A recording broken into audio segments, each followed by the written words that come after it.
On today's Taboo Talk, I'm going to discuss with you the cost of copying. Okay? Um, and this is after a video I already made of how I take my Blissness card and I put holes at the top and put a piece of candy in it. And I was making a receipt to show people in advance before somebody runs out trying to do what I do.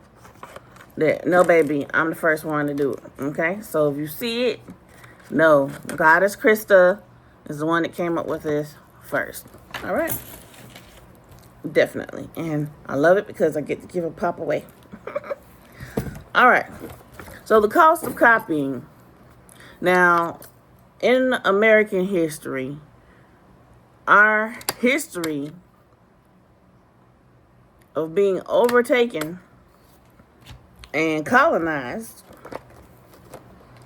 began from copying. People watching, people learning, and people getting inspired internally and wanting to do the same thing, right?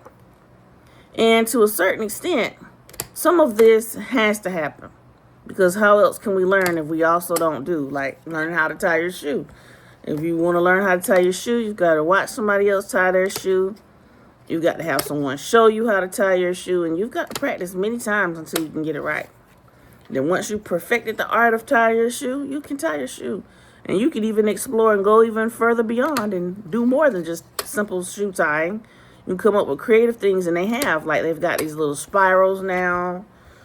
Other little shapes and stuff you can put in your shoes that look like shoestrings or whatever, and keep your shoes on your feet and you're good to go. You're on your way. You know, going further, exploring, being more creative. And that's fine, but when it comes to creating things in real life, we are supposed to be living our lives as goddesses and gods, right? And with that being said, and I know y'all know, especially if you are subscribed to my channel and you've been watching me for a little bit, or even met me in real life, because most of you have met me in real life, have ridden in my car, my SUV, have been around me to some extent, more than likely. Not always, but usually you've already met me in person. Okay, so you already know what I'm about. I live the embodiment of a divine goddess. And I'm here to teach you how to live a self-mastered, divine embodied life so that you can thrive and be living optimal at your best. But the cost of copying. The cost of copying is just so horrible. You know what I'm saying? Like in the long run, if you're not learning something that's beneficial, useful to your life, for you to maintain and, you know, be human, like I said, tying your shoe or whatever the case may be, doing what you got to do, learning how to use the bathroom, how to bathe yourself, how to cook, you know, basic things. That's okay to learn. That's okay to copy because that's a skill that you need to have, like learning how to read or learning how to count your money, learning how to clean your house, how to communicate, how to have healthy relationships. You know, those things are fine. That's normal. That's the way that's supposed to be. But what's not is when it comes to inventions. Okay? Inventions, different processes, different systems, different things like that. Copying is not good in that regard. Only because, what about what you have to give? If everybody's running the hell around, copying everybody else, right? Doing the same shit. Everybody's doing the same shit. How are we ever going to get anything else new out of life? Do you really believe that you can only have whatever somebody else has? You don't have nothing else to offer? And if so, I totally disagree. Like, one thing I can think of in particular right now that comes to mind immediately, for me, is like there's a scene on The Little Mermaid where her and her sisters down at the ocean bottom, or maybe they weren't at the ocean bottom. They were at the ocean bottom at certain points, but they were also at top. Everybody had a different look. Everybody wore the seashells, but they had different kind of seashells. I can't remember exactly the patterns or ways they had it. Some were in the flowers, some were in the seashells, somewhere in the berries or whatever, whatever. The sisters had different looks. And even though they had different looks, they were all beautiful. Beautiful. I'm glad they had variety. Because it would have been terrible if all the sisters looked exactly the same. Everybody dressing exactly the same. Nobody having their own style coming out with what's good for them. Because that adds to the world. And we, living as the divine embodiment of God, and I'm not talking about from any religion. I'm talking about just the creator of all things, is a consciousness. It's not like one form, one human body as a man walking around or up in the sky sitting down somewhere. That's not it. God is a consciousness, the ability to talk, the ability to move our mouth, all this kind of stuff. So do you think with that type of consciousness, that kind of existence across many realms, and I'll say many realms because this expands from the people who have passed away, from you and I who are currently living right now as we're watching this recording, and for the people who have passed away and the people who are to come. All of that is God, okay? All of that's God. And each one of us has our own little piece where we're our own little portion of it. And we're here to present and bring the world that aspect of the unified body of God. That's who we are. That's what we are. And we're supposed to be here. Our purpose. They're like, well, what's your life purpose? Our purpose is to do whatever we want to do and leave our imprint and expression behind. That's what we're here for. Just so y'all know. So you're not meant to copy someone else. You're not meant to shine off their shine. You're meant to shine on your own. And even if you feel like your shine isn't worth anything, it is. Hell, you might have the next invention that could save all of us. You might have the next, I don't know, fashion thing to come out to help everybody live a healthier, happier, more beautiful life. You could come up with anything. Everything. We need whatever you have. There's somebody right now waiting on something that you have inside of you that you have yet to manifest, that you have yet to bring into existence.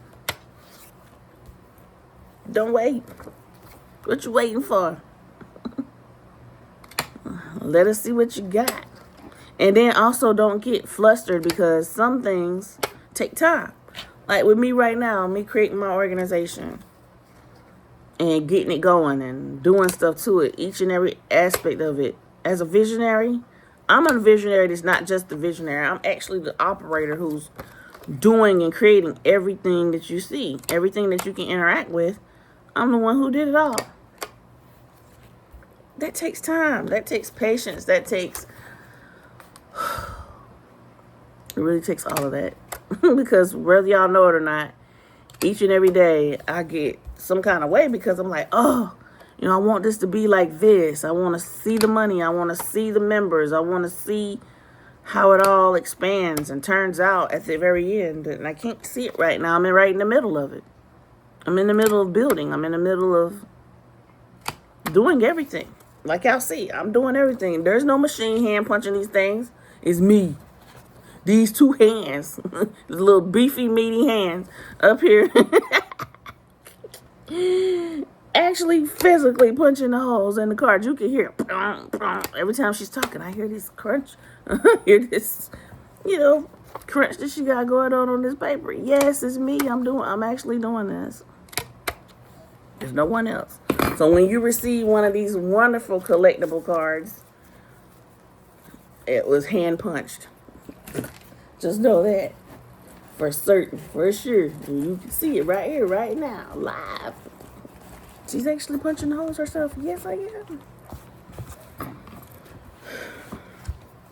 The cost of copying. And it dilutes you, too. Because now it's like lowering oneself to something else. And yeah, it may feel good in the moment, like I copied somebody else, and there's really nothing that they can do about it. all they can do is get upset. I still copied, and so what?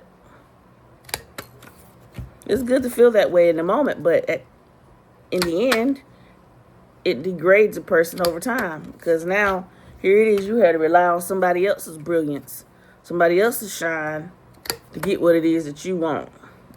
Like, you don't have nothing to contribute. Like, you don't have no kind of zeal, no kind of energy, no nothing. That's what that means. So, you have your unique style. Wear what you want to wear. Do what you want to do. Put your makeup how you want to. Do your nails however. Your hair. You know, and that's for the ladies, but for the gentlemen too. You do whatever you want to do. Let us see what you have to present. But also be aware that what I'm saying, yeah, y'all getting the knowledge up front. To not copy is what I'm discouraging right now. Don't do it, please.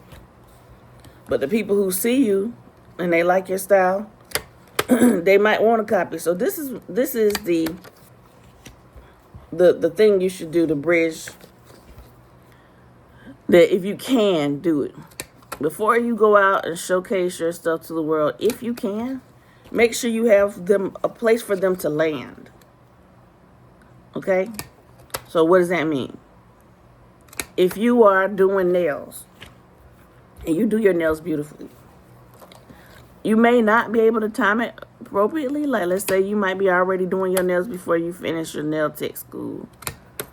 But in the meantime, get you some cards made. You know what I'm saying? Get you a platform. Start setting it up, even if you don't have anybody to come to it or whatever.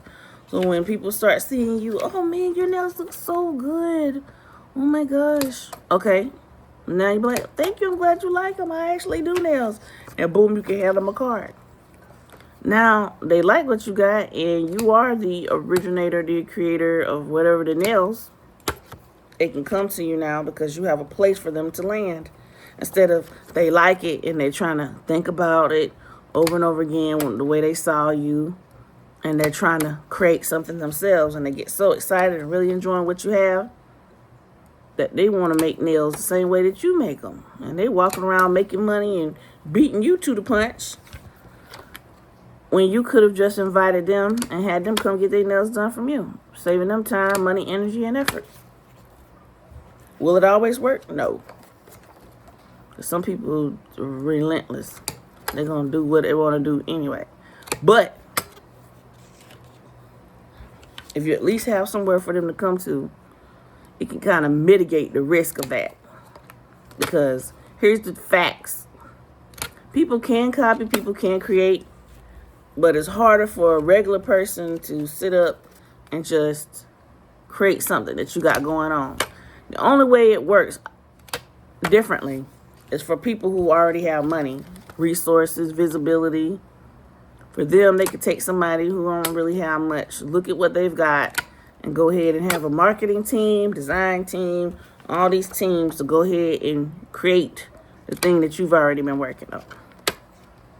They got that. But the problem is they're not the originator, and teams can't do it like the originator because they don't have the vision, they don't have the foresight to see how this thing is going to go all the way out. So somebody's probably got to have to bridge together their own vision and still make their own little spin of whatever it is they were trying to copy that you had. It's hard to be the originator when you're not. So, don't degrade yourselves. Do you, be you, and enjoy life.